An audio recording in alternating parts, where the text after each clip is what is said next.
My name is James Quigley. I'm the Libertarian candidate for the 3rd Congressional District of Virginia.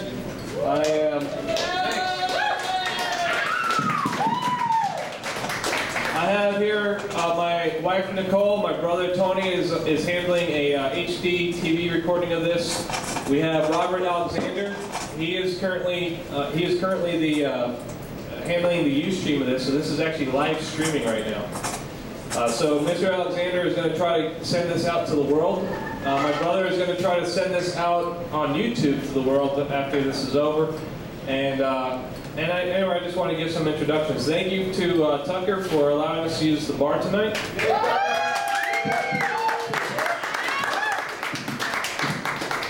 And thank you also to Mr. Bill Redpath for coming in today to speak. He's the former National Libertarian Party chairman, and right now he's running in the 11th Congressional, 10th, I'm sorry, my numbers are messed up, 10th Congressional District over in Virginia, and welcome, sir, and he'll be speaking after the first half of this, or the portion of this debate. And Mr. Kelly, if you want to introduce yourself and take it away. Thanks, James.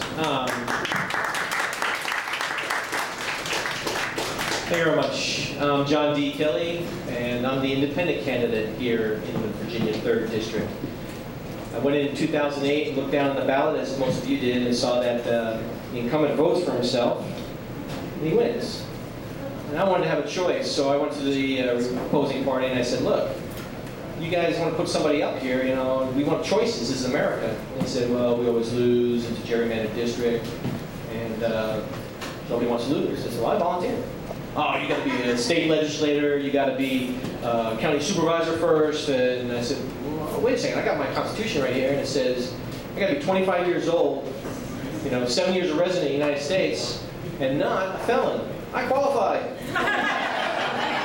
Take me. Nah, that's not going to happen. Sorry, we're not going to back you. I said, okay. So I went down to the Virginia Board of Elections like James did, and we went down there and we saw, you just got to fill out this little piece of paper.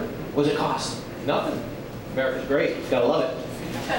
Said, then I submitted my candidacy, and then I decided, what else do I do? And they said, here's a petition. Go down, walk around, get 1,000 signatures of registered voters, and you're on the ballot. And I did that. And I'm on the ballot. I was second, and James was left struggling a little bit to get his petition signed, so I had to help him. But we got on. And now the Republicans have brought someone out of the 2nd district who lives in Virginia Beach, he doesn't even live here, and said, okay, there's 100 people at the convention here, who wants Chuck Smith? We're all, oh, wow, yeah, where's he live? Virginia Beach. Ah, doesn't matter. We're going to put him in. And that's what they did. So he doesn't know anything about us here in the 3rd district. We live here. We know about it. And the incumbent, have you seen him around here? No. No.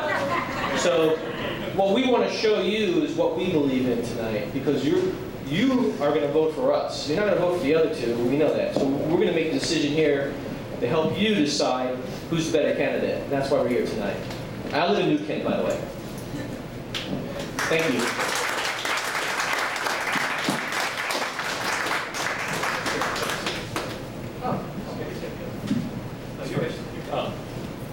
Mr. Kelly. Oh, great. I don't like being first. Welcome to Fallout. My name is Steve Wells. I'll be your moderator for this debate. The rules are you each get 3 minutes to speak on your topic. At the 30-second mark, I'll hold up the yellow paper. And at the end mark, the redundant piece of red paper along with me saying, stop. Beyond that, once I run out of questions, we're going to go to the audience for questions. And we're going to debate for 1 hour, and then we'll take a break and move on to the next portion of the evening here. So, Mr. Kelly, first question. What is your feeling about term limits? Oh, that question came up today at the Tea Party, and I believe that we should all do 12 years. The president gets 3 terms, Congressman gets 2 terms, and I get 6. That's what I believe in.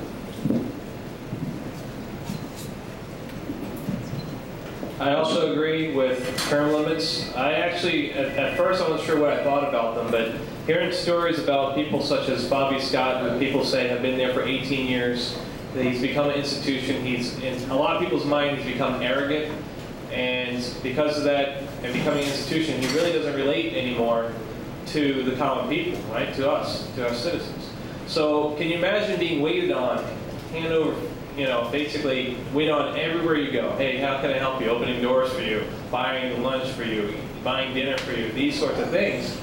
And having people tell you how great you are all the time, and then thinking that you're going to stay and think that it's not going to go to your head and whatnot. So I actually think that we should have term limits, but I also think that maybe they can go ahead again in the future and run for office again, but they have to at least have a break, be like the rest of us citizens for a while, learn what it is to actually have to not have anybody waiting over you and helping you with everything, and actually have to drive yourself around and be a normal human being like the rest of us before you run for office again.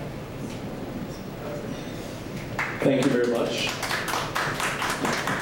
All right, next question. The last figures I got to see for the fiscal budget were from 2007, where we ran a $900 billion deficit. How would you prefer to balance the budget if balancing the budget is important to you? Would it be through spending cuts, tax increases, or a mixture of the two? Mr. Kelly? Well, actually, I'll start first. We'll go back and forth. That way I take a question first every now and then. But I like going last anyway. yeah, going last is always a nice thing when you're debating. I actually think that we need to cut several departments. I think right now we're in a crisis situation. We have to cut spending because if we keep on actually getting into debt, eventually we're not going to be able to roll over our debt, and we're going to default. And this is a dangerous situation. Either that or we go into hyperinflation. So I support actually cutting spending. Stop corporate welfare. There's no reason why we're giving direct handouts of $100 billion a year to corporations. Stop the bailouts. Stop the uses and abuses of the Federal Reserve discount window.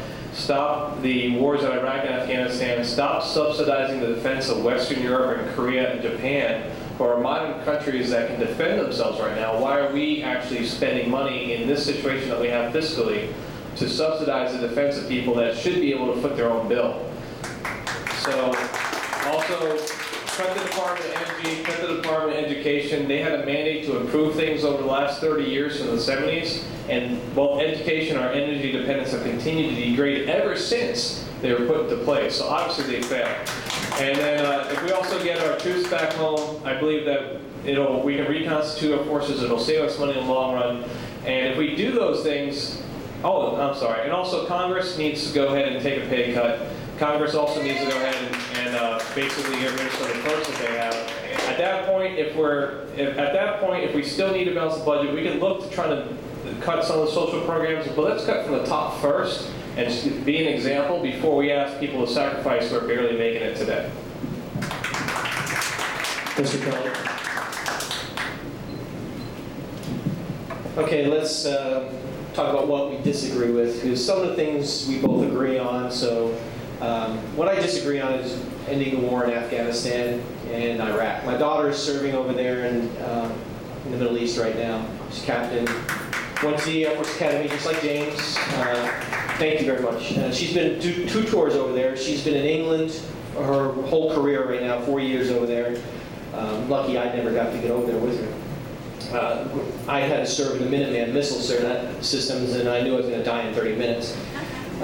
So I feel for her over there. I know what she's going through, and I think that we need to be there to have stability in that region, because if we don't have stability in that region, then it's going to affect us here. I grew up in New York City.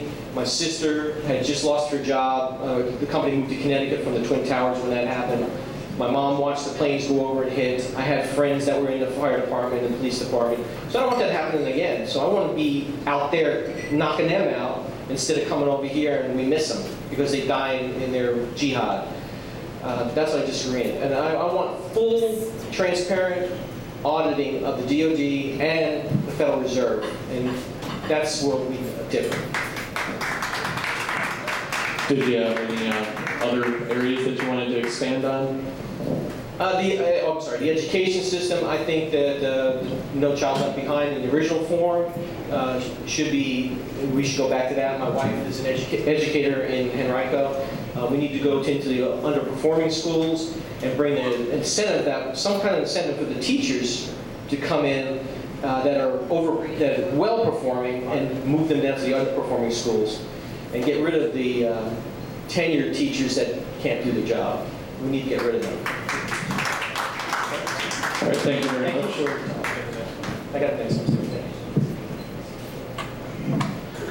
All right, you guys just started tackling education spending with both of your responses, so we might come back to that later when you've got a chance to refresh your thoughts on that one. Currently, anyone who's making large amounts of money and wants to invest their money in offshore accounts, that's common practice with people who actually have that mysterious disposable income. Not us. Currently, the IRS penalties for bringing that money back into the United States are extremely high. So money that our industrialists, our bankers, and our lucky or intelligent people in this country have invested overseas is working in those overseas economies if they're in those banks for their people to lend and grow their businesses on, and it's not working here in America. And under the current penalties, no one in their right mind would want to bring $1 million back into America that they stuck in the Caymans or Switzerland or any place like that. So how do you feel about the penalties for returning money to the United States economy from offshore banks? I'm against any kind of tax on farms, inheritance, estate. We need to get rid of those. What caused that in the first place to happen? It was because of our tax system here and the burdens that we put on people that are going to invest. Bill Gates is giving millions of dollars around the world now for charity, which is a great thing. We want his money to stay here in the United States for charity. We have individuals here that are living at the poverty level that we need to help with, and they need to focus on that. And we need to give them the incentives by not taxing that money. We need to make sure that the small business owners are getting loans at 0% interest rates like the banks are right now from the bailout. Now they get it for 0% and they charge us 4%. I haven't seen 4%. Have you seen 4% loans? No. They offer me a 5.25% to refinance my house because I'm a veteran. And that's the best they can do. It's like, come on, the economy is so bad right now. We need something to help us out, the regular people, and not the big companies. We need to have a tax incentive, get rid of it, get rid of taxes on businesses and influence them to build here in America. They gave $500 million to GM to build a plant in Mexico when they closed Quimonda down here by the Richmond airport, and that affected me. They could have opened up plants in Newport News and Norfolk, the Ford plants that are closed down there, and open them back up and put people into jobs here in America. But there's no incentive for them to do that, and we need to change that. I need to change that. Thank you. Mr. Quigley? Well, that ruling seems a little bit ridiculous, doesn't it? I mean, first of all, if it is a large corporate interest that suffers from that, don't we want them to come back and spend the money here? On the other hand, we have, at the same time, let's say you have somebody who did business abroad. He was a private business owner. He opened another store, let's say, across the border over in Canada or in Europe, and he just was doing a fantastic job.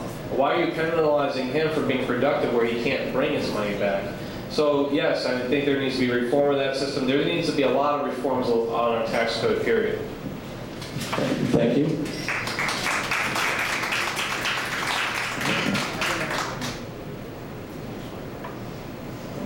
Thank you.